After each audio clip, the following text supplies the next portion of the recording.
ముందుగా మీ అందరికీ భోగి పండుగ శుభాకాంక్షలు అండి. ఒక్కొక్క ఊరిలో ఒక్కొక్కలా సెలబ్రేట్ చేసుకుంటారు.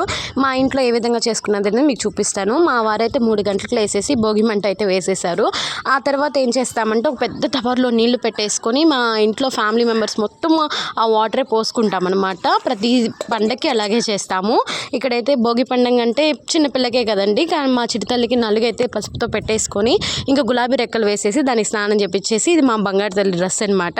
ఇంకా తర్వాత ఏంటంటే భోగి పండ్లు ప్రిపరేషన్ అనమాట. భోగి పండ్లు ప్రిపరేషన్కి ముందుగా దీపం అయితే పెట్టేసుకొని ఒక పళ్ళెం తీసుకొని అందులో ముందుగా అక్షంతలు వేసుకొని ఆ తర్వాత 5 రకాల పూలు అయితే వేసుకున్నాను. తర్వాత మేమైతే చెట్టు దగ్గర కోసుకొచ్చుకున్న రేగి పండ్లు వేసుకొని చాక్లెట్స్, కాయిన్స్ ఇవి 5 మొత్తం 5 కలిపేసుకొని మా తల్లికి అయితే పోసాను అనమాట. పోసే వీడియో అయితే ఇప్పుడు పెట్టట్లేదు, నెక్స్ట్ టైం పోస్ట్ చేస్తాను.